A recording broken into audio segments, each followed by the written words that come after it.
Hi everybody, this is Shashank Kasliwal और आज हम बात करेंगे द एसेंस ऑफ गीता के चैप्टर 2 सूत्रा 4 पर।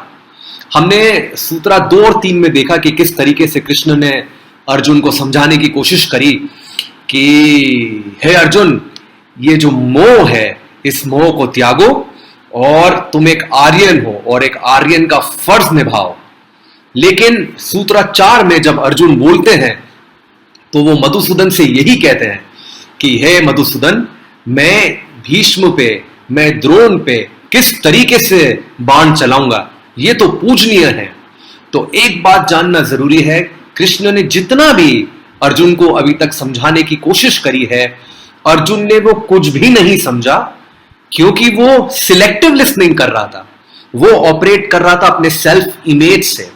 उसको युद्ध से कोई मतलब नहीं है, उसको अपने सेल्फ इमेज को बचाने से मतलब है।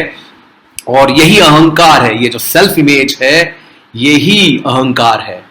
तो एक बात समझना बहुत जरूरी है कि क्या अहंकार गलत है? अहंकार गलत नहीं है। अगर अहंकार का निर्माण नहीं होता तो हम लोग आज सब जानवर होते, क्योंकि ना हम कुछ सीखते और ना ही कुछ कर पाते। पर यह अहंकार हमारे जीवन में तकलीफ जब देना शुरू करता है तब गलत है। तो आज देखते हैं ये अहंकार एक्चुअली है क्या। अहंकार है जब हम चीजों से अटैच होना शुरू हो जाते हैं और घर बन जाता है मेरा घर।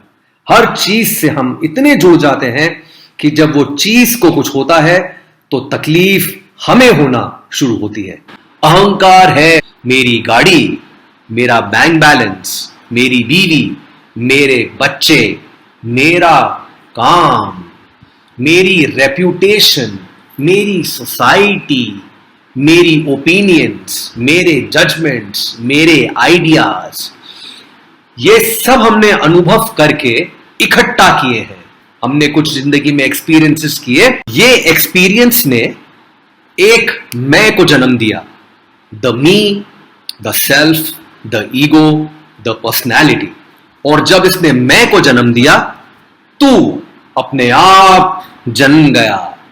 सो अब we have I, you, we, they, my nationality, your nationality, American, German, French, Russian, my religion, your religion, Muslim, Hindu, Sikh, ईसाई।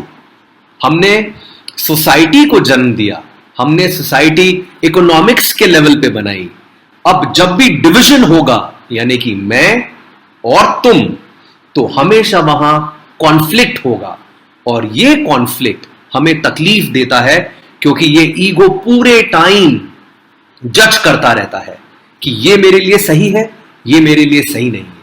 तुमने ये बोला, मैंने ये कहा।